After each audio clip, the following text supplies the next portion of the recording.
Hello, everyone, and welcome to the Gold Derby Roundtable with Charlie and Tony. I'm your host, Charlie Bright. And I'm your host, Tony Ruiz. And today we have two of our contributors joining us. First, we have from Raleigh, North Carolina, Hunter Taylor is back on the show. Hello. And joining us for the first time from Mexico City, we have Sebastian Mendoza. Hi. How are you guys? Well, I think we're doing okay. We have had, on this very special episode, we will be recapping our reactions to the 95th Oscars. We've had about 24 hours to digest everything that's happened, and now we're going to give you our reactions. But first, we're going to start with a bit of a news item that Tony has for us involving how the ratings were for last night's broadcasts. Why don't you take us on that journey, Tony? Yeah, the Oscars reached one of their highest levels in recent years with the ratings. The 95th Oscars averaged 18.7 million viewers and a 4.0 rating in the desired demo, and that's a 12.5% improvement over last year. Wow. And is the highest rated in the last few years. And I wonder how much of that is related to the movies that were nominated this year, the overall quality of the show. I mean, what do you guys think? I mean, part of it, I think, a small part of it, I do think that the films really contributed to that bump. But I do think a small part of it was since last year's was such like a meme show from like the Will Smith stuff. I feel like maybe some people got a bit of FOMO from not watching last year and decided to tune in to this edition. But I do think that like a Top Gun and Avatar and such films, and even Everything Everywhere being such a crowd pleaser, I do think that those helped in raising the numbers. Yeah, I was hearing from people in my life who don't really follow the Oscars. Everyone saw Everything Everywhere all at once, and like you said, Top Gun. And I just think the popular. It was the year of, like, I don't want to say the year of the blockbuster at the Oscars, but there are so many of them. I really think that was a big part of the big draw. I think if people care about the movies, that's always like the big thing. They're like, these movies are a slog. No one watched these movies. People would watch these movies. People really enjoyed these movies. And I think that is a good mix when it comes to the Oscars. I mean, we want the prestige, yes, but I think you also need to get people who really saw them and people who really enjoyed them. I'm on the same page as you guys. I think you can't take away the idea that this was because of the movies that were nominated. The fact that you had those huge blockbusters, Top Gun, Avatar, Elvis, Everything Everywhere, as well as your normal film crowd. And you got to think of something like I was thinking of, my favorite part of the telecast, and we'll get into this also a little bit later, but my being the performance of Naatu Naatu. You have to wonder if maybe there was a huge, maybe Indian American contingent tuning in to see that performance and possibly see the first Indian production win an Oscar. And sure enough, it did. I mean, that doesn't always happen. I don't think there was a large German contingent waiting to see if All Quiet would avenge the loss of World War I, but it was worth a shot. Well, one of the things that I think is interesting about this growth is that, and there's going to be the naysayers, and I've already seen some of them on social media basically talking about, oh, wokeness is killing the Oscars, which, I just can't with those people. And yes, this is basically, still a low number in comparison to Oscars past.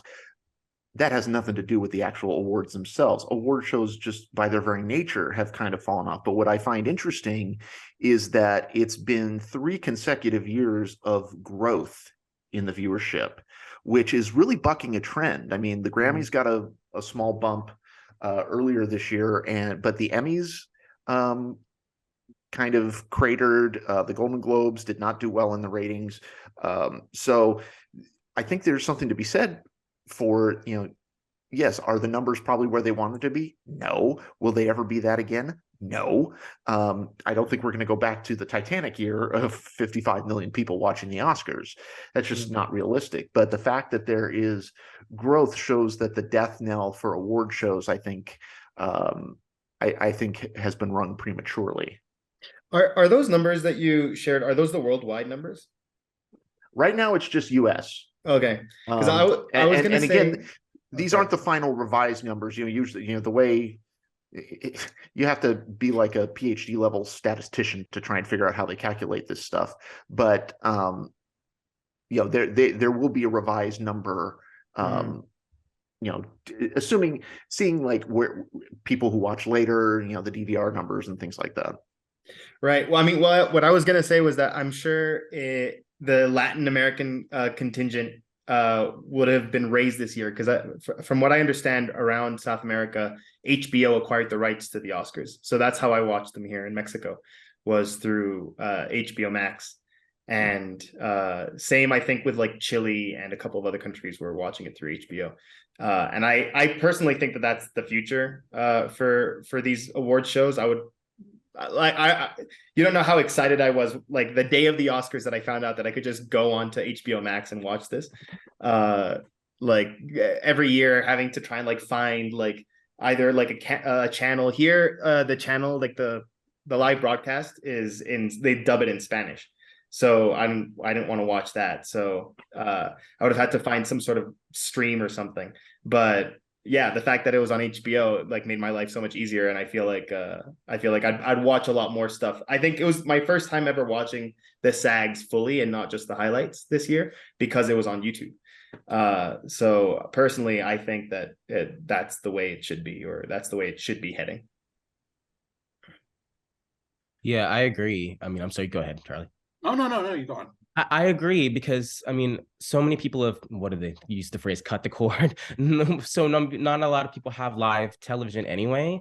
So the SAG being on Netflix's YouTube and being on Netflix next year, that's so much easier. I mean, I had to get a free trial or something just to watch the Oscars. And that's like my favorite thing to do is watch award shows. And even I'm not going to commit to $60 a month to do live television. So I think that is definitely the future. Just when we talk about media consumption in general, I think I agree right with you there. Well, not talking about it. I think we've pretty much wrapped up everything about the reaction about the ratings for the show. I think we should probably talk about the show itself. How does that sound? Good idea. Well, what did you think, Charlie?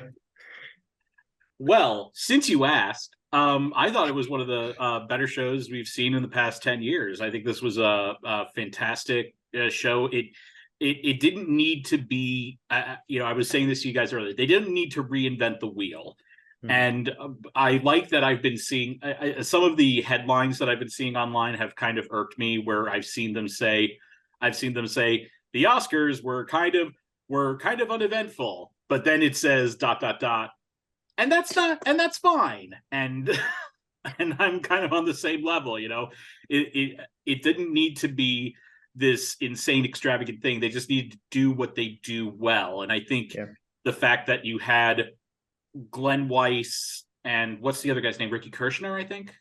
Mm-hmm. Yeah, but then you had them not only directing, but also producing the ceremony. These are people that understand how award shows work. They understand what works with award shows, what doesn't. And I think Kimmel I think it's been interesting seeing him mature as a host of these, with this and the Emmys, going back to his first Emmy hosting stint 10 years ago in 2012 to what he's done now, 3 stints as Emmy host, 3 stints as the Oscar host. And I think he's done a great job. What do you guys think? I completely agree. I wrote in my review that is on Gold Derby, my review of the telecast, I think Kimmel is as good of an Oscar host for this generation as you can hope for, because he threads that needle from being, contemporary enough but also being classic. And I think for this ceremony in particular, there was just a kind of a relaxed energy to it, that there was an old-fashioned, and I know people poo-poo the word old-fashioned, but it's nostalgic because it was good. And that makes everything great. Now, did everything work great? No. I've always said I don't think hosts need to go into the audience. It never ends well when that happens. I think some of the presenter banter went on a little bit too long. I'm not sure what the hell was happening with David Byrne's performance. But overall, I mean, it was a quick 3.5 hours. It never really felt sluggish to me. Mhm. There was a palpable energy in the room, and how kind of refreshing, we'll talk about the winners later, that when you have history made on so many different levels, as we had in this ceremony, that it was an enjoyable show to watch. So I left the show last night just kind of feeling like, just kind of like, okay, that's good. I'm happy now. Hunter, what about you? Yeah, I always think it's good when, I don't want to use the term uneventful, but when there are no like disasters, because I would rather have a ceremony that doesn't have like super low lows rather than something where we hit and we miss every single time. So I was fine with it being quote unquote uneventful. I thought he did a great job. I've been hearing comparisons to Billy Crystal just without the songs. Maybe not quite at that level, but I thought it was much better than the previous times he's hosted the Oscars. And I agree with you about not going into the audience. I mean, you had to go all the way to get to Jessica Chastain there. I mean, it didn't seem like they were in on it. You know what I mean? Unlike something like last year when you had them going to Kirsten Dunst and Jesse Plemons, like that was planned, or we believe it was. It didn't seem like they had talked it out for this year at all. You don't go to Malala for a bit. Yeah, not at all. There's other people in the audience, not Malala. Yeah. Yeah, I agree with what all of you guys are saying. I think personally for me, the thing that I most appreciated about the show was I thought it paid like a respect to the craft of cinema, like more than in previous years, right? Like, last year was like a shit show how they, like cut out like a lot of the categories. And then don't get me started on like 2021, I guess, when they didn't even show any clips the entire ceremony. Like, we want to see clips, we want to see examples of the thing that's being awarded, we want to see obviously clips of the actors, and I thought that just the fact that they even had like little introductions for like to talk about the shorts, and it felt refreshing to me because I felt like I hadn't seen that in a few years.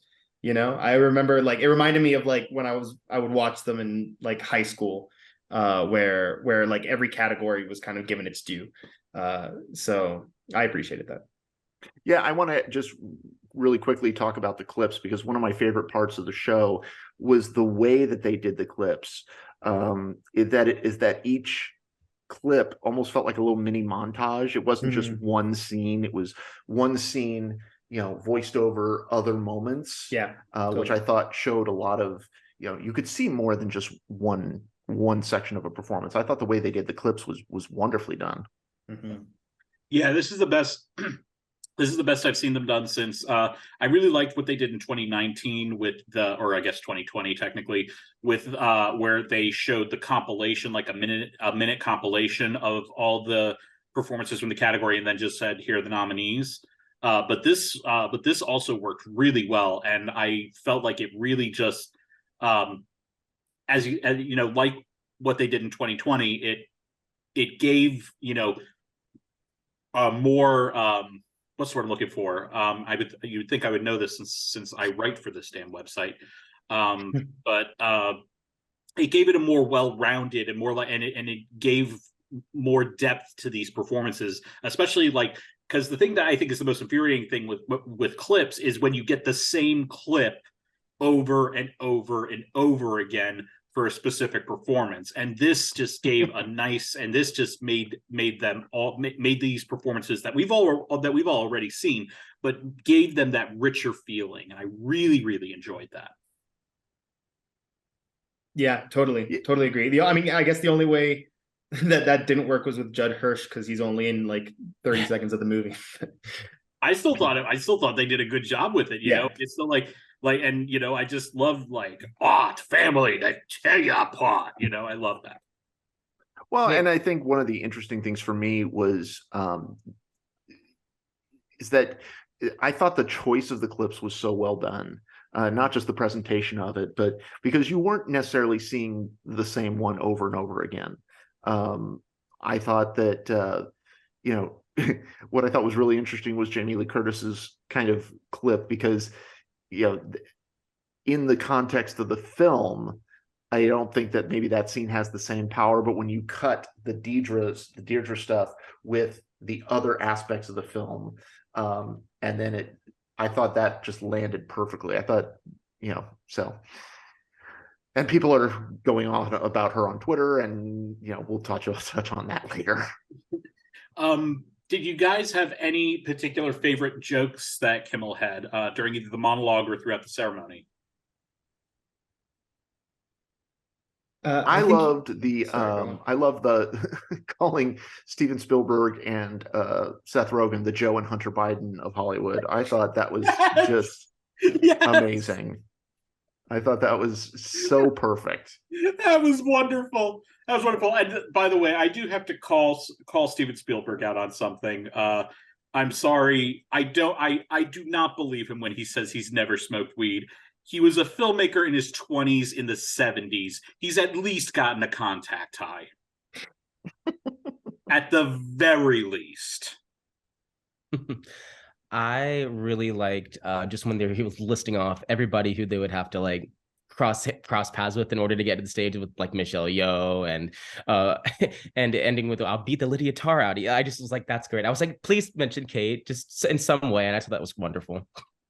Yeah, I agree. I thought the part that made at least my crowd, the crowd that I was with, laugh the most was like, I think Jimmy Kimmel did handle well like the Will Smith stuff from last year. I thought like references to that and kind of the joke surrounding it, I thought it didn't go on too long, and it hit the point, and it always seems nice when he's like making fun of the Oscars themselves. It's always like refreshing when a host can do that a little bit, and I felt like he kind of straddled that line really well. Yeah, I love the hitch. I love the hitch lines. Yeah. I liked how his jokes about the slap they were about like other aspects of it. I like how the first way he brought notice to it, that he referenced it, was in talking about, we have 5 Irish actors nominated tonight, which means the odds of a fight breaking out on stage just rose exponentially, which was a great joke on its own. And then I love it's not just the joke itself, but also his rhythm. I thought his rhythm was the best it's ever been. And my personal favorite was, if anybody assaults anyone on stage, do exactly what you did last year. Nothing. Yeah, totally. That was the one I was trying to put my I was trying to find in my brain the exact joke that made everyone laugh, and it was that one. And right before that, saying, if you commit violence, you will win the Oscar for Best Actor and be allowed to give a 19-minute speech defending your actions. Yeah. I thought that was spot on, and I thought like laughs wise, that was probably the highlight as far as I can tell, because obviously it always influences what you think of, like a joke lands when it's other people around you that are laughing, and so the fact that I watched it this year with like a big crowd of people, and the fact that everyone laughed at that joke, I thought that was the one that like stuck to me the most. Because to me, it actually surprised me that no one has joked about that aspect of the slap, which is actually probably the thing that's probably annoyed all of us the most about how that went down last year. I also loved when he was saluting John Williams, he said, "By the way, if you've never made love to the theme for Raiders of the Lost Ark, you are really missing out." I also loved when he said, "There's a difference between film and television. In television, you can't lose $100 million. By the way, where are the people from Babylon?" And I love how all the crowd just went, "Ooh," and he said, "I'm just asking where they are." I like that he called the audience out on that. Yeah. And then the only time that I thought Kimmel, kind of missed it was the Robert Blake joke. I thought was a little odd. I loved it. I was really laughing at that one. Yeah, I like the James Cameron and Tom Cruise one too. I was like, oh, Well, I wasn't quite sure. Yes. I was like, who's gonna say anything? Actually, that one also stood out to me. James Cameron and Tom Cruise being the ones who have been wanting everyone to go to the theater, except they're the only ones who didn't. Yep. I thought was good. I also liked his clever line about we put the categories back because that's what the movie community wanted, as opposed to what the television community did not want. I thought that was a good line too. I also love that he brought out Jenny the donkey as his emotional support animal. Like when he brought out the donkey, I was like, oh, it's Jenny. And then when I saw emotional support on the side, I was like, that's it. I was actually a couple of my friends and I were a bit confused when the donkey showed up because we had just watched EO the night before and we could have sworn it was from EO, and we were like, whoa, what a niche like gag. And then we're like, oh right, Banshees, it's like the most nominated movie of the year. But we were like, oh my god, EO is on screen. We got so excited by it. You know what? I'm actually going to applaud that reference. Yeah. The fact that because for those of you who have not seen EO, please do. Yeah, EO I thought was really, really great, but I was just like also paying respect to like Jimmy Kimmel for like, wow, great reference. Like really, really making a joke straight to the film nerds in the crowd. There are two other jokes that I really enjoyed from him. After making the Babylon joke, I like that he said that Batgirl became the first superhero ever to be defeated by an accounting department. And I also liked when he said when he was talking about some of the like Jim Cameron not being nominated. I'm saying it like I know him. James Cameron not being nominated for directing. When he said, "What do they think he is? A woman?" Oh yeah. I like how at first the crowd was like, they were very uncertain, but then when they realized, they're like, oh, it's not an insult. They were like, okay, yeah, no, we're still with him on this. We're still with it. So, we've talked about, what worked with Kimmel and what we thought of the ceremony. Let's talk about the winners. I can't remember what won last night. Like 3 movies. Yeah. So Everything Everywhere All at Once wins 7 Oscars, including Picture, Directing, Original Screenplay, Lead Actress for Michelle Yeoh, Supporting Actor for Ke Huy Quan, Supporting Actress for Jamie Lee Curtis, and Film Editing. Wow, that is the most we have had for a Best Picture winner since Slumdog Millionaire won 8 in 2008. So that's 14 years ago. What was your guys' reaction to those Everything Everywhere wins? Well, so as I have said, this is a film that doesn't necessarily work for me. However, I understand why people love it. So I respect it. It doesn't work for me personally. What shocks me is that this film has done something that no film has ever done. And that is to win 3 acting Oscars, which has only happened twice before. But it's the first film to win 3 acting Oscars and win Best Picture. Mm-hmm. And to think that we haven't had a film win 3 acting Oscars since 1977, since Network, that this film, which got skunked at BAFTA, which I'm almost wondering if that was actually a good thing, that it made American Academy voters just kind of rally around it. No, BAFTA, you're not going to tell us anything, because BAFTA, the correlation between BAFTA and the Oscars was really bad this year. Yeah, like, really bad. But I love Michelle Yeoh winning is historic. I actually, the person I had a lot of feeling for there was Halle Berry, because I had read an interview with her where 20 years after her Oscar win, she was like, yeah, I'm still the only one, so nothing changed. And the fact that Halle Berry was giving her the Oscars, so you have the only 2 women of color to win lead actress, was really special, and I'm so glad that it went that way. Otherwise, we could have had a really uncomfortable. How nervous were we all when we realized that Halle Berry was going to be helping to present that award?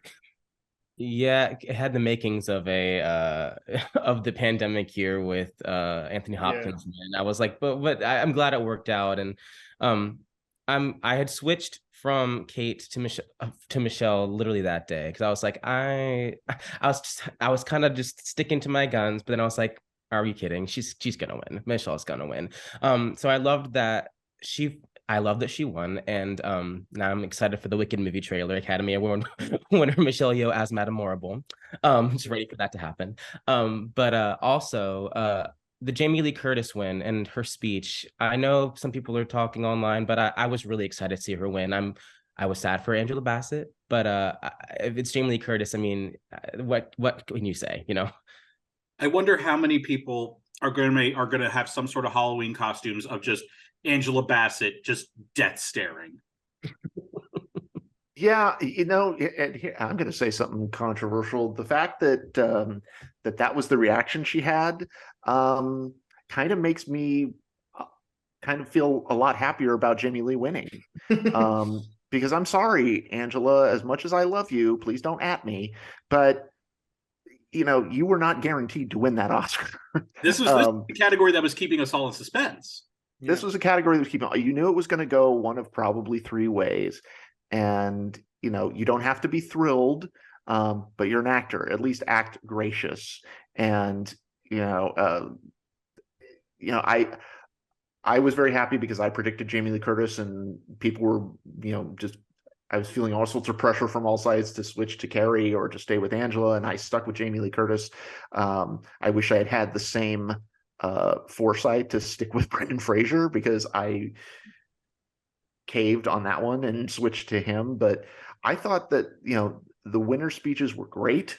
But in those moments, I don't necessarily. One thing that bugs me is when people say, "Oh, I didn't think their speech was that good. Oh, I didn't think their speech was that good." They just want a freaking Oscar. What I loved was that none of them brought out a piece of paper. That they kind of just went with their emotions.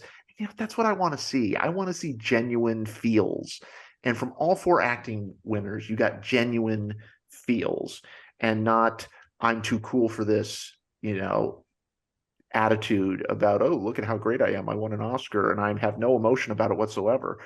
There was shaking, there was tears. I thought Jamie Lee Curtis's speech was so great, because I'm an English teacher and I love repetition. That refrain of, we won an Oscar, I won an Oscar, closing it with her parents. Oh my God, I was just so happy for her. And so I was really happy with the winners.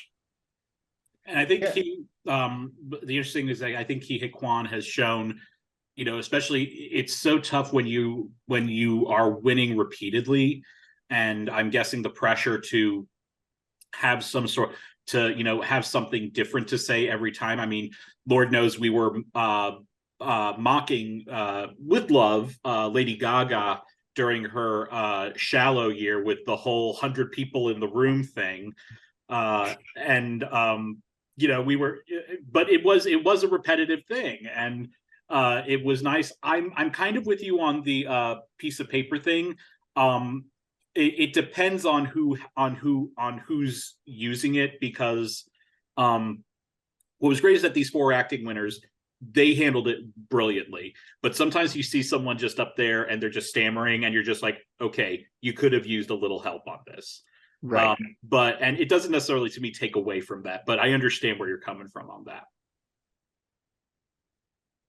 Sebastian, what do you got?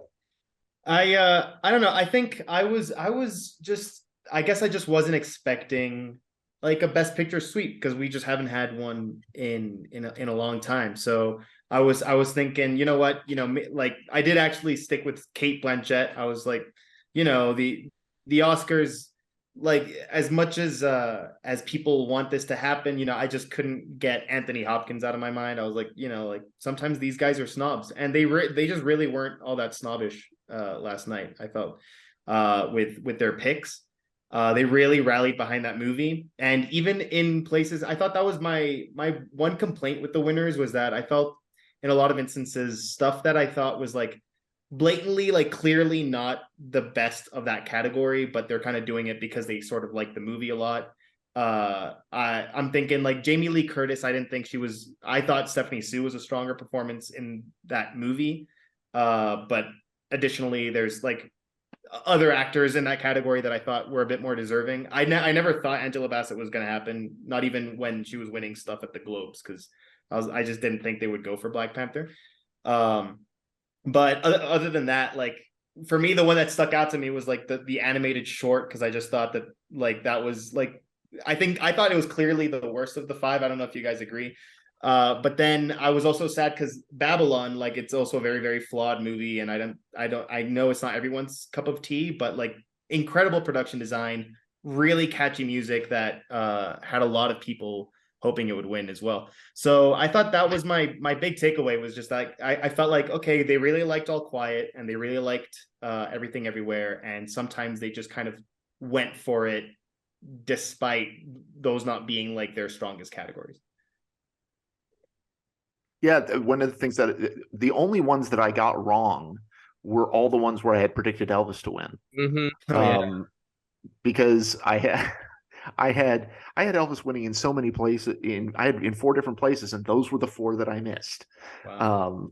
You know, it was the first year in a long time that I got all the shorts right. But I was really, really shocked that Elvis went home empty-handed. Like that shocks me more than Banshees going home empty-handed, because we've seen certain films, you know, The Irishman went 0 for 11. So we've seen acclaimed films go home empty-handed, but I didn't think Elvis would be one of those. I don't know why I thought they liked it better, or especially after BAFTA. Yeah. Well, especially if you add that, like the fact that it was Fabelmans and Tar and Banshees and Elvis. It's like those 4 are arguably like were pretty strong. Like we're like on the better half of the Best Picture lineup, not in terms of quality, but in terms of like likelihood to win Best Picture. I thought at any given point, like at one point, the Fabelmans people thought were predicting it, right? At different points, people thought that like Tar was a lot stronger than maybe we were expecting because it overperformed in nominations. So it was a lot of those films that people thought like, oh, you know what, they actually are quite strong. And the fact that not that one of them failed, but the fact that all 4 of those films went home empty-handed, I thought was the biggest surprise to me. Yeah, I really thought we were going to get another Catherine Martin double dip with the design. I did too. And I kept saying last night, I was like, I'm predicting Elvis for this category, but I mean, every time I predict Elvis, it's as I was saying to the people who were with me, I was like, every time I predict Elvis, it goes the wrong way, so maybe I should be quiet. I really, that, like you said, that to me was the biggest surprise of the night, that it just got completely blanked there. Yeah, that was the thing, and I was texting, I was saying this in our online discussion thread, or as I call it, David Buchanan's eavesdropping, that he posts on our website, where I was just going, where, you know, I think it was after both the losses in makeup and costumes, where, you know, I found myself going, wait, is Elvis going to go home empty-handed tonight? And it was even more and like you guys said, it was even more shocking than Banshees going home empty-handed. That just completely blew my mind. I loved the wins for All Quiet on the Western Front. I thought those were great. I'm curious, where did you guys have All Quiet in your production design lineup? That I think God, I'd have to go back and look. I think I had it in 4. I did have it third. I have it third. I thought it had a better chance than Avatar. Personally, but I think I just kind of caved on.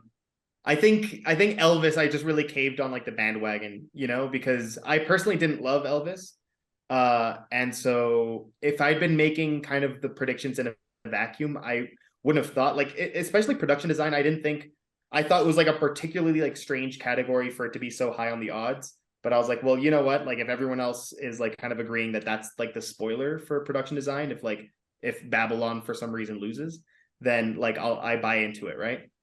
Just because it is like a period piece, and you know, for all like the conventional Oscar reasons, I thought like it had a chance. But I frankly, when I started hearing that it could be a potential spoiler in production design, I was like disappointed. I was like, I don't think like exactly what sets like stood out to you, right? So I did have All Quiet just underneath it. but it was a shocker because I thought like Babylon had swept the season in production design. It even won in BAFTA. Yeah, that was the thing. It was still able to come through at BAFTA, and you were kind of thinking, if it was able to pull it through there, then maybe it could still do it, elsewhere. It's sort of like the editing win for Everything Everywhere at BAFTA, where they said no to that movie across the board except editing. Yeah. Yeah, totally. Where did you guys land on adapted screenplay? I'm curious. I had women talking. I did have women talking, and I was glad I don't think I ever switched from Sarah Polley. I never did either. Yeah, I was a really big fan of that movie, and I think I mentioned it last time I was on. I just can't believe how it shook up. But I'm glad she walked away with something. I think that was the correct win. I think they got it right.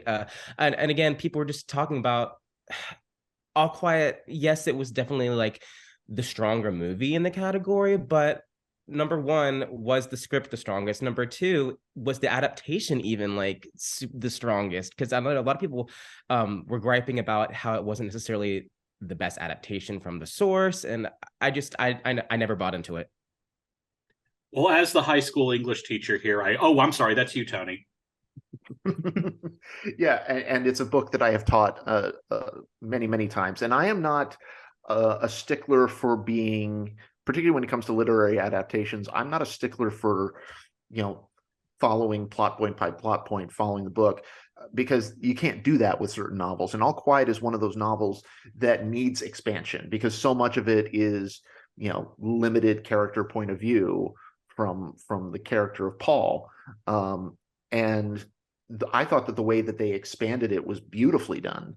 And I thought that some of the choices, particularly the choice to describe how they basically staged Paul's death, which is never described in the book, I thought was perfect. I thought it was perfect to the spirit of the book. That being said, I think it was so funny, the discourse over adapted screenplay over the course of the season was hilarious because the minute that Women Talking got into Best Picture, people were like, oh, yep, adapted screenplay is over with, blah, blah, blah. And then around BAFTA, when All Quiet won everything at BAFTA, it's like they completely forgot about that. And I understand why they did. What ultimately convinced me to stay with Women Talking was the fact that war movies, and I'm not talking about movies that are just set during wartime, but actual war films where battles are taking place, where those big set pieces happen, those never win screenplay. Never. It does not happen. You could make an argument that The Hurt Locker kind of defies that trend, but that was also much more of a character piece than All Quiet, which was kind of this vast, expansive thing. And so I felt really pretty confident. And then about a split second before they opened the envelope, I was like, oh crap, what if I'm wrong? But that's what we do when we stick to our guns. We know that we might be wrong. So that's just a chance you take with this. The thing that kept me from predicting Women Talking was that the only real the WGA win a lot of people were pointing to, but then I thought to myself, well, that's just writers, and if it was just writers voting, I probably would be predicting Women Talking to win because it is such a writerly movie. And I'm glad that the voting members of the Academy saw it that way, because I'm with you, Hunter. I thought that was an incredible movie, and I thought that was an incredible screenplay. So I'm incredibly happy that she won. I'm just immensely pissed that I was wrong. My friend and I were making bets on the nominate, like online for a lot of these categories to make some cash from the show, and I was trying to convince him, like, no man, All Quiet on the Western Front, we gotta bet on that. And then I think that the day of the Oscars, or maybe like the night before, I realized I finally like stuck to Women Talking. I can't remember if I ever switched to All Quiet, but if I did, I switched back to Women Talking for the one reason being that talking is in the title of the movie. I thought, like, you know what, like That's you know what, like that pushed me over the edge. I was like, it's gonna be women talking. It's got to be that.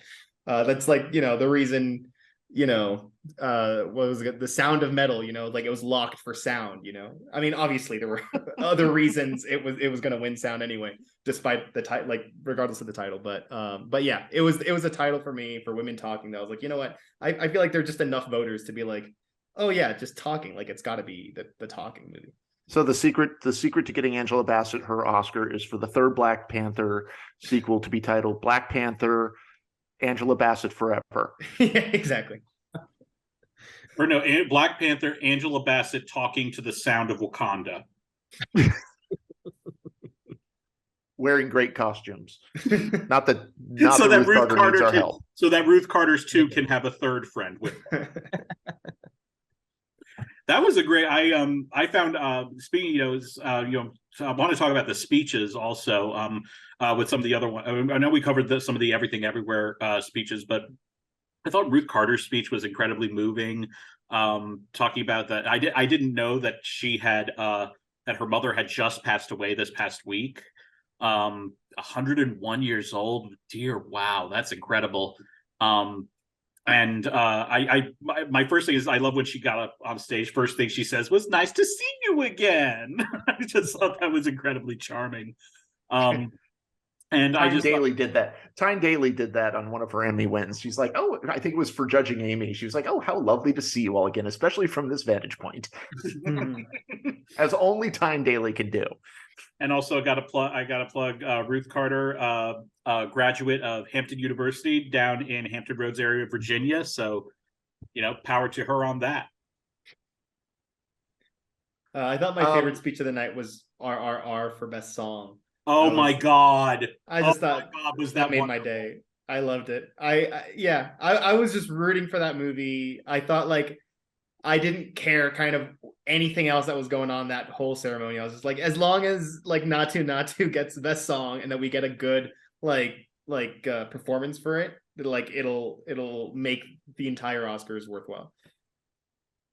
That was when he started singing to the tune of Top of the World, I was just like, oh my God, this is it reminded so me adorable. It reminded me, and Tony, you and me will remember this moment, when Stanley Donen won his honorary Oscar, and he actually orchestrated it with the orchestra. So he started singing "I'm in Heaven" during it, and actually tap danced while he was, and he was in his 70s when he won that. I think he was in his 80s, maybe. Maybe, yeah. No, he was up there, and he just owned the stage like he was doing a one-man show. It was incredible. And now we can add MM Kiravani to that as well. Hunter, what were some of your favorite speeches? Well, I know we already talked about the Everything, but again, Jamie Lee was definitely my favorite speech. Before she even got up, I was like, she's about to give a great speech. You just knew it was coming. And I know we got a good one from SAG, and so that was definitely my number one. Ke Huy Quan also wonderful.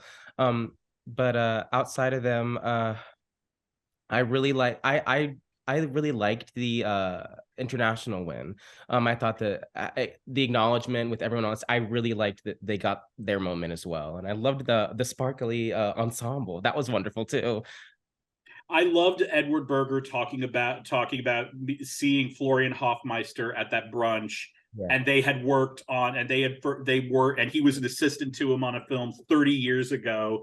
And, it's one of those things where I love the connections that this industry can have, and how the Oscars can bring back those kind of connections. Like we saw when Best Picture happened, and we saw the look of Ke Huy Quan getting up on stage, and Harrison Ford.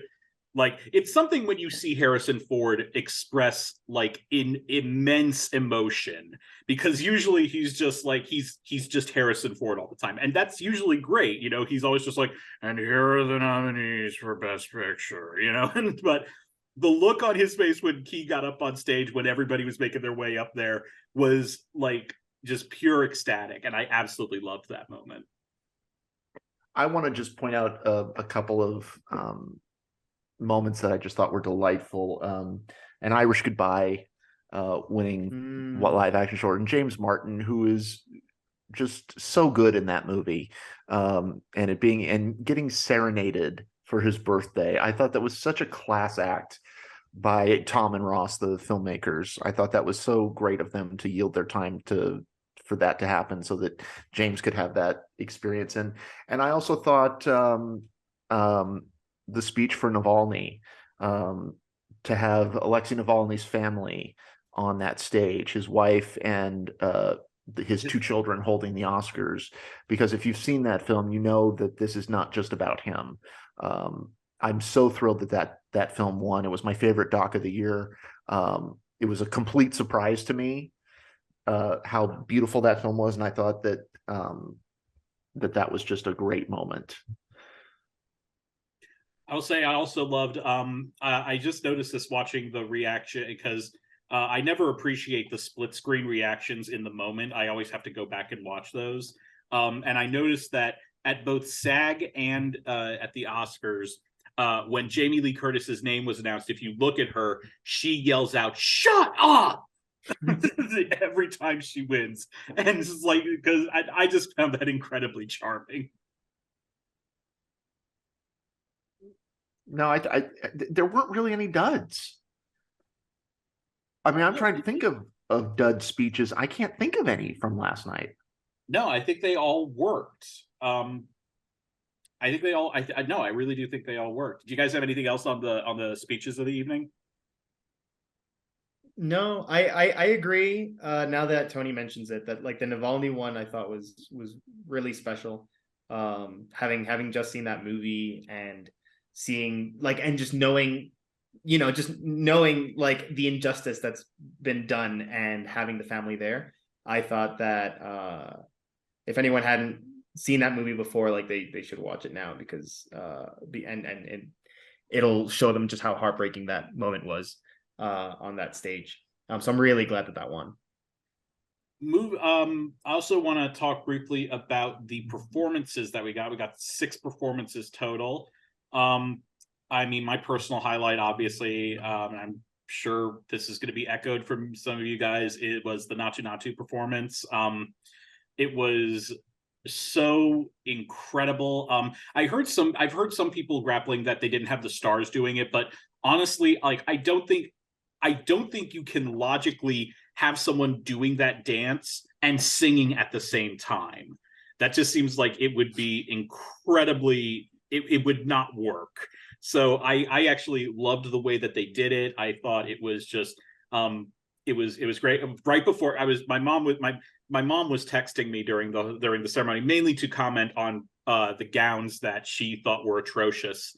And she didn't like Florence Pugh's gown at all. When I can't remember, what was the name of the woman who came on to introduce the number?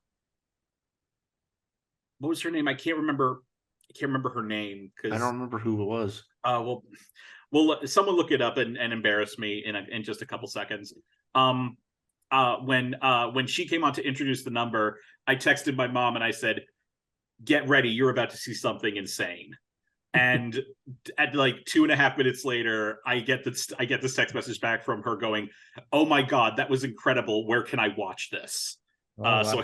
So I sent her the link to the YouTube video, and she was just like, "Oh, that was insane." And I'm glad that was something that I feel is like a rallying thing for all the fans of the movie. But hopefully, a lot of people saw that and went, "Holy crap, what was that?" And they go, "Oh yeah, let's find this movie." Yeah, I was waiting all night. Well, so a few days ago when it was announced that Lady Gaga was not going to perform, I was like, I'm not watching anymore. I was like, all year, I was like, I'm a huge Lady Gaga fan. And I know a lot of people don't like Hold My Hand. I love that song. And I was waiting. All year, I was like, I just need to get nominated. I don't care if she wins. I just need the Oscars performance of this song. And then it was announced that she wasn't going to do it because she was filming the Joker sequel. And I was like, I'm not going to watch it, jokingly, of course. But then it was announced that she was, and I was like, this is my highlight. I love the Oscars. I was like, I'm so ready for this song. And I really liked what she did with it. I thought she can do no wrong in my eyes, though. So I'm a bit biased, but I really loved that. Yeah, it was a really good performance. I was impressed because I'd totally forgotten what Hold My Hand sounded like. Having like not seen, you know, the movie since it was in theaters. And then Lady Gaga sang, I was like, oh yeah, it instantly kind of reminds you of the movie, you know. So I thought it was a great performance. It was interesting that she gave the new context to it. Just basically, you know, talking about, you know, what the song meant to her when she wrote it, and I mean, I think you said it best, Andre. You know, I'm on the same level. I don't think she could do any wrong. You know, whether she's in a designer gown or in her workout clothes, she can own the stage at the Oscars, and few people can say that. And will come to the rescue of a photographer that has fallen. And if you haven't seen that on Twitter, I highly recommend it. I haven't seen that. Me either. Oh yeah, she was walking the red carpet, and a photographer was running by her to go to get something else, and he tripped and just completely fell, and she turned right around and helped him up. It was so classy. I was like wow. Yeah. I've been avoiding Twitter. Yeah, I was like, Probably best. It's always best for your mental health. And it's certainly best for my mental health, considering I'm a victim of the Adderall shortage that's going on right now. But that's a discussion for my therapist. I thought the Rihanna performance was very good, because I've seen so many mixed reactions to her Super Bowl performance, and I was a little bit underwhelmed by that performance. Although I guess now, just like whenever she performs, her stage has to be levitating in some way. I think that's her new thing.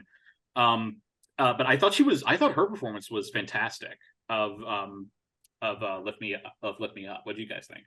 Yeah, the only performance I really didn't respond to was David Byrne's, and I can't tell. You know, half the time when I'm watching David Byrne perform, I can't tell if that's what he wants, or if there was like a sound issue or whatever. I just think the guy's a weirdo, and I don't mean that in a derogatory way. I think he embraces it, and that's part of what makes him the artist that he is. Oh, completely. I'm a big fan of David Byrne, so I was just kind of excited to be seeing him. To be honest, I wasn't really like nitpicking in my brain. I don't know why I wasn't expecting him to perform. I didn't look at the list of like performers like beforehand, and then it suddenly dawned on, like, of course, like why wouldn't he be here? And then I guess I was just excited from the moment. I joked on our thread that when his hands came out, I said, oh, so they used his fingers as the inspiration for the hot dog fingers. I can't believe I never noticed that before in all the years that he's been in public. But the weird thing is, I rewatched Everything Everywhere All at Once about a month or two ago, and it was after the nomination, so I was actually listening for that song during the closing credits, and the song is, I actually think, really good. It's just I think it might have been Daniel Montgomery that said this in our thread. It's a tough song to translate to in a live performance. So the one that I just didn't respond to was Applause, which you know, I'm sorry. Oh yeah. You know, the all that performance served to do was to remind people that apparently Tell It Like a Woman, or as I mistakenly called it last week, Take It Like a Woman. I'm so sorry about that, but I did it again anyhow, so I don't care. That film existed, and I think I saw someone, might have been Cody Derricks actually from NBP, posted on Twitter that on Rotten Tomatoes right now, Tell It Like a Woman only has one review, so it technically does not have a tomato meter score. That's one. You have to wonder. I mean, I'm not begrudging Diane Warren anything because she's, you know, a goddess, but I do kind of, you know, just because her name is on the ballot doesn't mean you have to check it.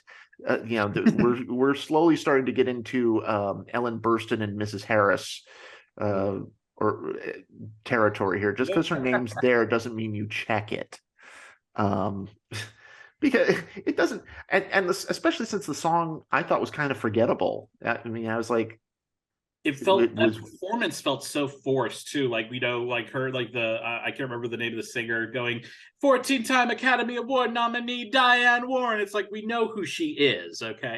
yes, we don't need you. Yeah, I always like kind of wondered if like Diane Warren one of these years like actually writes a song for like a good movie. You know, she might go ahead and win the whole thing, you know, but she's just, you know, we know that no matter what she writes, she's going to get nominated. So as long as it's from a Best Picture nominee, I'm kind of expecting her to win. I mean, like, it feels like if once she actually wins a competitive one, we can stop this thing. Where hopefully, if she writes, you know, a great song for another great movie, then yeah, she should absolutely still get nominated. But you know, maybe we thought, some of us thought, you know, after the honorary win, we were like, can we stop this now?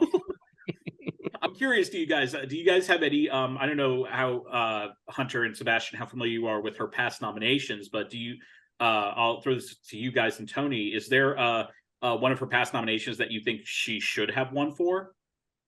I definitely think she should have won the year that Sam Smith won. I think that was kind of highly predicted too, because she wrote with Lady Gaga, correct? From the Yeah, Hunting. they were both Hunting credited as Ground. writers. Yeah, that and first of all, that performance knocked me out, and it was so much better than everything else that year. And I really thought that they were going to win, so I would say that one at the top of my head. Yeah, I mean, I'd never heard the Hunting Ground song, but I was rooting for it just because I didn't want Sam Smith to win. So I have a special thing, like I have a special distaste for that win because for those who may not know, I'm a massive Radiohead fan, and Radiohead had actually were actually the original people commissioned to write the theme for Spectre. yeah. And the theme that they submitted was rejected by Sam Mendes. And as sort of a you know, screw you, we're going to do what we want, they leaked the audio on like Thanksgiving or Christmas.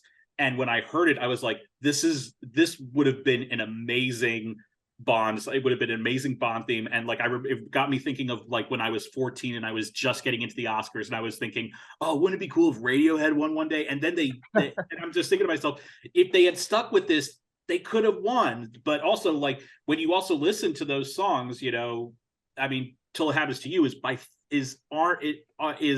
miles ahead of anything else that was in there. I mean, Tony, Yeah. I'll let you go before I get to mine. What I think she should have Oscars for. I would actually only give her one.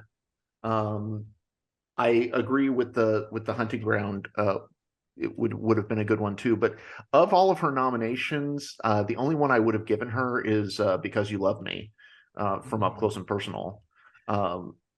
Because the song that won that year was the additional added song for Evita, You Must Love Me, which and I am all for taking Oscars away from Andrew Lloyd Webber. yes, I am completely in favor of that. You know, so that Sondheim could still have one more thing up on him. But yeah, that's actually one of them that I would have given. I actually don't mind. I know a lot of people will say I don't want to miss a thing, and that one is would have been completely deserved. But I actually do like the song "When You Believe" from Prince of Egypt. That's because that movie's also a baller movie, and so many people have forgotten it. The animation in it is incredible. Go back and watch that movie. It's wonderful. But I would also, as cheesy as the song is, Nothing's Gonna Stop Us Now is still such a great song. Yeah. And it's one of those things from one of the worst movies ever made. It's one of those things where I mentioned the song to someone. I'll mention the song in a group of people, and at least one person will like 10 minutes later come back to me going, I have that damn song stuck in my head now, and I hate you for it. and I'm just like, my job's done. But yeah, I echo Because You Love Me. That's such a great song. I have that on my 90s mix on my playlist. And every time that song comes on, I am especially if I'm by myself in my car, I am belting it out of key like crazy. And I love that so much. Is that the one that's by like Starship?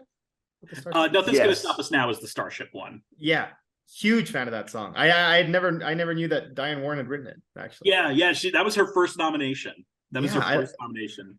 I love that song, and if we're not like big fans of Mannequin, then we could always watch Skeleton Twins because they do play that song in that movie, Yes! and Yes! it's That was so great. I good. was just about to mention that. Yes, I love one that of the movie. greatest lip syncing scenes in cinema history. Bill Hader and Kristen Wiig lip syncing "Nothing's Gonna Stop Us Now" in Skeleton Twins. One of the greatest moments of the 2010s in movies. Yeah. I agree. I wish Diane Warren were nominated for Burlesque. I know that may be a weird opinion, but That would have been like her best chance to win. yeah, and you get Cher up there doing it. Could you have a better moment happening? I just think that would have been just perfect. Yeah, that was so bizarre that she Especially didn't. considering that It Cher was- gave her the honorary Oscar. and considering that was the 2010 year, right? Because I think because 2011 was because she won the Globe for it, and 2011 was the Madonna year with that WE movie. So I think it was the year before that, and that was the year. So the winner that year was Randy Newman. I think won his second one for the song from Toy Story 3, Right. which, as much as I love when Randy Newman gets to give a speech, because he's just like, I don't care about anything. When you win your first Oscar after 16 nominations and your first words out of your mouth are, "I don't need your pity," as you're getting a standing ovation, that's BDE right there. But yeah, that song from Toy Story 3 is really forgettable, and that would have been such an easy win for her. Yeah. Well, was there anything else that we needed to discuss with the Oscars? That reminds me. So the other thing I want to discuss, there was an article in The Ringer, on theringer.com by, I believe his name is Daniel Joyeux. And if Daniel, if you're listening and I mispronounced your name, I am incredibly sorry about that. Please feel free to direct message me on Twitter and scold me for as many paragraphs as you wish. And he had an idea of how to, quote, fix the Oscars.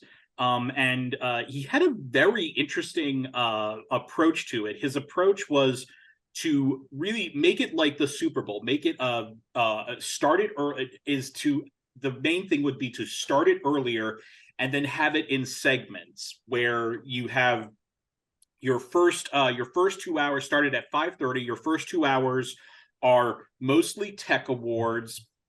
I think like the 12 of the tech awards, including the shorts, and also 2 honorary awards, and then have a halftime show or like something like that, an hour-long halftime show where you have all 5 of the original song nominees performed, as well as selections from the 5 nominees for original score, and have that in a separate venue.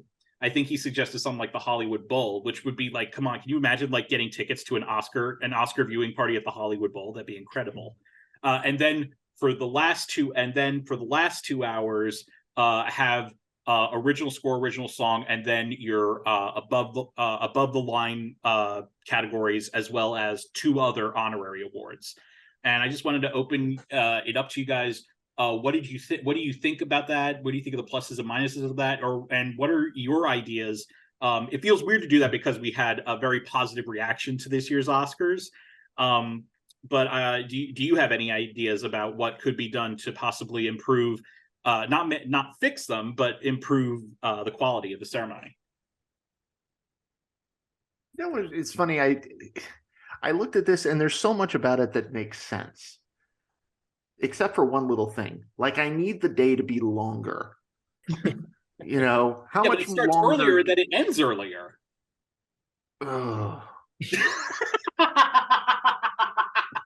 Does it? Because we still got, it ends up being like longer than a 4-hour show, if we do it that way. So like, I guess it does end earlier, like depending on just how early. I mean, we could do it at 8 a.m., but it's still like occupying more of the day, True, but I mean, on the plus side, if everything was to work in those time constraints, Lord knows they probably wouldn't. But he has the whole thing starting at 5:30 Eastern time. That would get it done by 10:30 Eastern, and then 7:30 Pacific. I actually like that. The only thing that I think is an issue with that is affiliates having their local news getting preempted. But I mean, whichever network is carrying the Super Bowl always has that happen. So, you know. Well, the funny thing is I like the way it's grouped. I actually think that's a pretty good idea.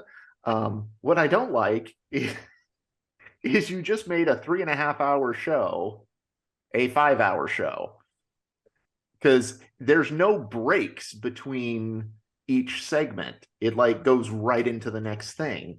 And I'm like, okay, how does that make life better? The one thing I really do like is the idea of finding a way to bring the honorary Oscars and the governor's awards back to the ceremony. Those were always some of the great moments. So I wish you could do that. I mean, I think one thing that could be done, I mean, we lose so much time on having, I think they streamlined it a bit this year with having groups of presenters presenting more than one award. I thought that helps because it saves the walkout time. It saves, the unnecessary banter time. Note, Academy people, cut even more banter. But I find it so hard to believe that you can't get this down even further. At least I will say, I think one of the positive things is that there didn't seem to be as much filler this year. We didn't have, Oscars most cheer-worthy moments where literally nobody was cheering. Or montages of Westerns where people get shot and there's nothing, pointless montages. Although I usually like those sometimes. Well, I'm all for like more. I'm all for it because to me, I mean, yes, it seems like it's such a long time because we're covering it, but I mean, it's once a year, the Oscars is once a year. I'm okay with it being like 5 hours personally. I know I might be in the minority there, but I'm always for give me more. I want more content. And I really like the idea about the halftime show, if you would call it that, because I love the performances. I would love to hear everything in full. I would love to have the focus be there. And I don't really agree with what he says about if we do it that way, you would be technically announcing when they're going to be. But I kind of like not knowing exactly when things are. It kind of makes it gets the suspense going for me anyway. I'm like, oh, what's next? What's next? I will sit and I will wait for Lady Gaga to perform 3/4 way through the thing, even if I don't want to watch it. But I think that is also a draw. You get fans. I understand people have qualms and like, I waited all night for this, but I mean, it's fun. I don't know if I keep thinking about creative arts Emmys. Is there something we could do like that where it's a whole other weekend? I don't know if anyone would commit to that though. I don't know. I think I would imagine that if all the songs were grouped in the middle, like people wouldn't want to watch that unless you're like into that. But like I think personally I'd probably like use that time to like go to the bathroom and like like talk to my friends and just kind of have like vaguely the songs in the background. The songs have always been like the part that I least liked about the Oscars, and I think I'm in the minority, but I'm just like I'm there for like the awards. I'm there for like the wins and the speeches, but so the thing I like about the way it is now is that it kind of commits me to watching the songs, because sometimes they are like truly great performances and I probably wouldn't have given them a chance if like it's not something I would have looked up online afterwards. But like if it were like a whole hour block just for songs, I probably like wouldn't like commit to watching that. But I guess it'd be okay for like a break. I would love if they found a way to televise the governor's awards and not just put them on YouTube. So I was waiting for this because I know I'm in a bit. I feel like I'm in a bit of a minority here, but I actually like the honorary awards not being on the main telecast, because when they're on the main telecast, that means that they are susceptible to the crunching of things, and it makes it vulnerable to rating stunts and having to comply with that. Whereas I like that they have a separate ceremony. You have multiple people come up and speak about a person's career, especially with these honorary awards, because you're honoring a person's entire career, and as much as there have been great moments with the honorary Oscars, I absolutely admit that if you ever want to see one of the best introductions ever for an honorary Oscar, Lily Tomlin and Meryl Streep doing the intro to Robert Altman's honorary Oscar, where it feels like they're doing a Robert Altman movie bit with overlapping dialogue, and it had to be planned precisely, but it's 3 minutes of pure gold. If you ever get a chance to, if it's on YouTube, please go watch it. But I like the fact that they are taking the time to honor these people's career, honor what, the fact that, they, a couple of years ago, they gave an honorary Oscar to Frederick Wiseman. And Frederick Wiseman, of course, is a documentary filmmaker who's known for making, 87-hour movies where nothing happens. They're incredible, but nothing really happens. And I like that, they take the time to actually appreciate their career. And I'm with you, Tony. I think they should be streaming those on HBO or HBO Max or something. Just find a way to or maybe film them and then put it all together, so that it maybe flows a bit better. So they do the Rock and Roll Hall of Fame sort of thing. Exactly. Yeah. I think that could, because Lord knows, I would have loved to have just seen, they gave a couple of years ago, I got to cross one of my honorary recipients off my wish list with David Lynch, and getting to see Kyle MacLachlan and Laura Dern be the ones to present him with that honorary Oscar was magical moment. And I really think that those need to be just a solid programming package rather than just the clips on YouTube. I'm glad we get the clips on YouTube, but I like that I like that the Governor's Awards are now like a stop on the campaign trail, so we get to see all these people that are angling for that. And I just think it's also the fact that it's not televised, it makes it a bit looser. And watch Diane Warren's acceptance speech. Yeah, or Spike Lee's was another great one. And having his presented to him by the combo was, what was it? Wesley Snipes, Samuel L. Jackson, and Denzel Washington, I think. Mm-hmm. Come on, that's you can't have that kind of thing in in a very restricted 4-minute segment on live television. And I'm with you, Tony. I'm really surprised they haven't done that yet.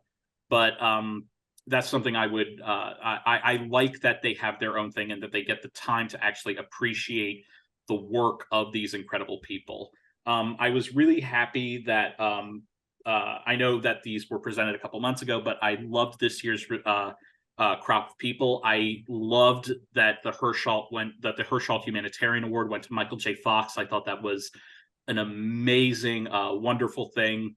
We're going to be closing out this episode soon, but I'm curious as to since I got sidelined about the honorary awards from the whole production issues.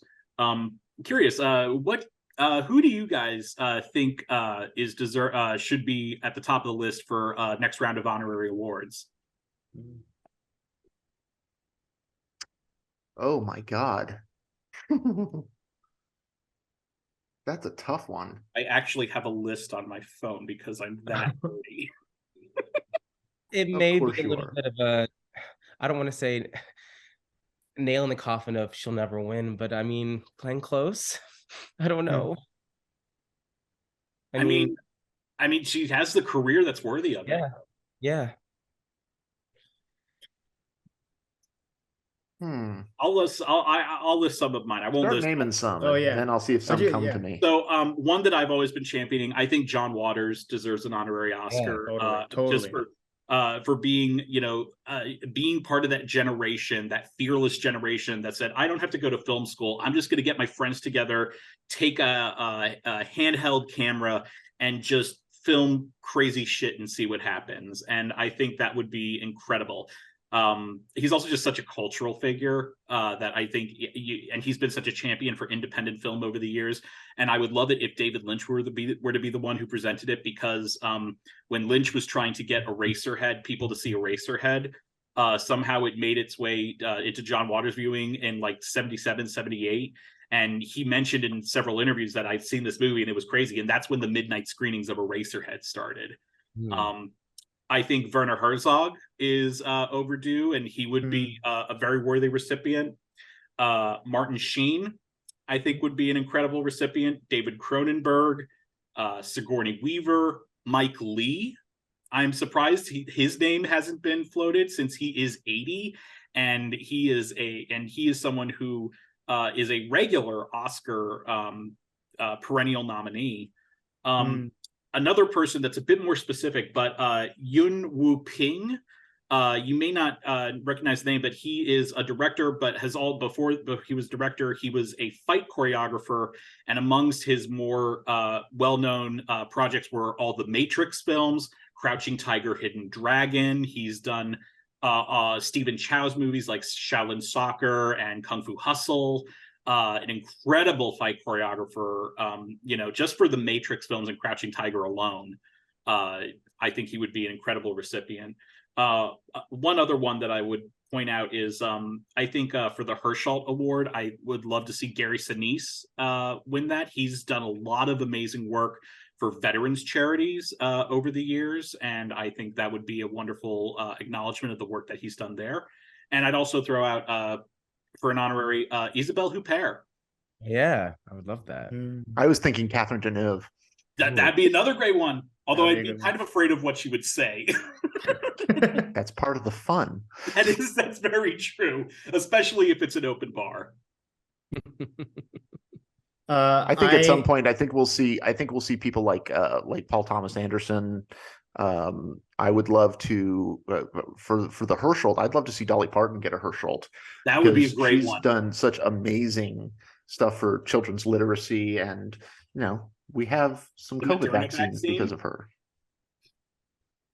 Totally. I was thinking this will never happen because he was never actually nominated for an Oscar, but he should have been many times. Zhang Yimou, the Chinese filmmaker. Probably actually, you don't have to be a previous nominee. It's whoever they want, honestly. So I mean, right, but I mean, I feel like, I don't know. I guess you know this better than I do, but do they not like to favor like past nominees?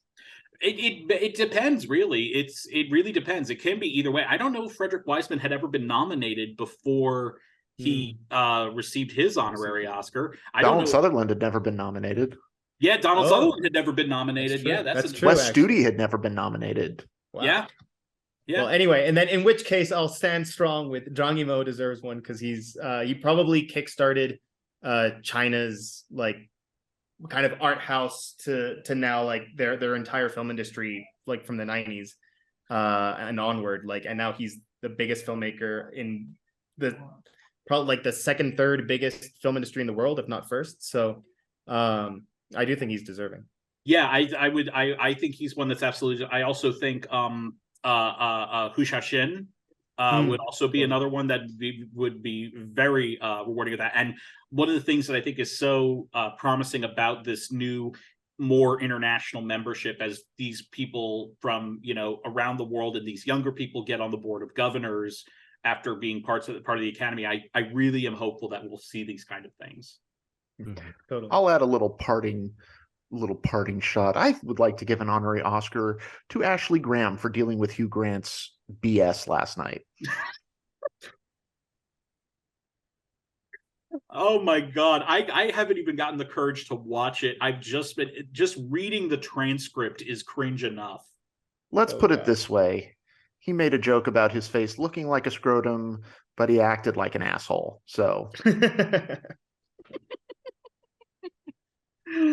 well, on that note, I think we can close the book on the 95th Oscars. Before we do, are there any parting thoughts you wanted to give us on this very special episode?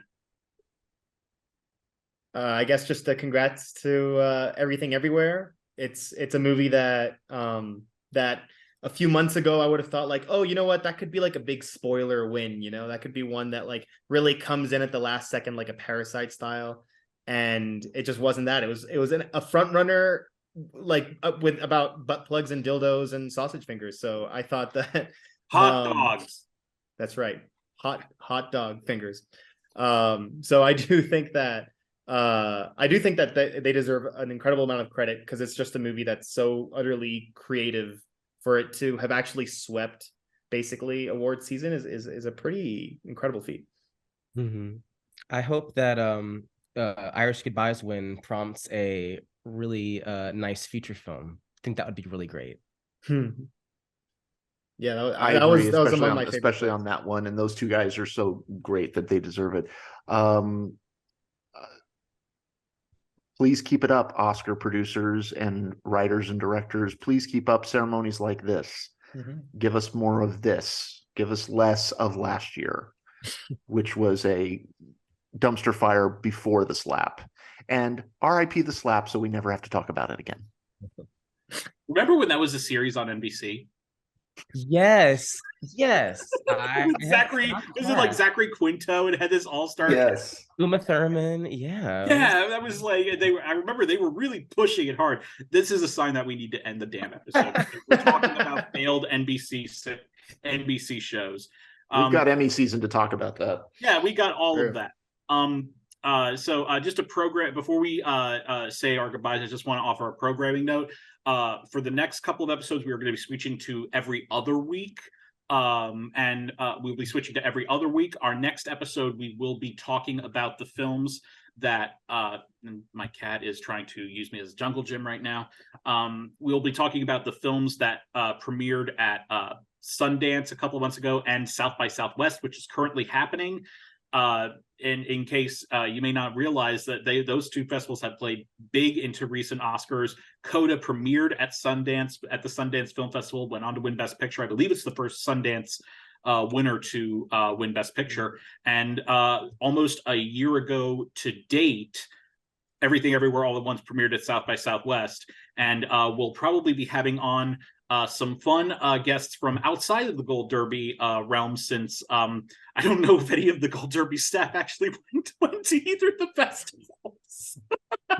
Please tell us what you know more than we do. We got to get on that. I go to the one that's local for me, but and we'll also be talking over the next couple of weeks. We'll be talking about our Emmy predictions, some of the programs that we're excited for the Emmys, and we will not be forgetting about the Tony Awards. We will be doing a preview of the shows to keep an eye out for, predictions for the nominations, as well as reactions to the nominations when they come out. I believe in late May. It's early May. So we'll probably be doing a predictions episode in late April for that. So that's where we stand on this. Hunter, where can the marvelous people find you on the internet? I am on Instagram and Twitter at Hunter_K Taylor. And Sebastian? I like to tell people to follow me on Letterboxd. I'm Monkey Kong 84. And I picked that because I was always curious as to why Donkey Kong, is called Donkey Kong on Mario when he's like a big monkey, So I thought I put the record straight, and I made that my It's a fair I'm question. the only one old enough. I'm the only one old enough to know to have been alive when that first came out. And I can honestly say this is the first time I've ever heard that question, and now I will not be able to stop thinking about it. So thanks a lot. There's a great documentary about that video game, The King of Kong. It's a great documentary from, I think, about like 15 years ago. It was a great documentary. Tony, how about you? I'm on Twitter at GD Tony Ruiz. And you, Charlie, are at Charles Bright on Twitter. And you can follow all of our writings on goldderby.com. Thank you, everyone, for joining us. We know we were a late entry into this podcast season of this awards kerfuffle, but we thank you for joining us. We hope you'll stick with us as we go through the rest of the seasons. And it's nice to be done with this.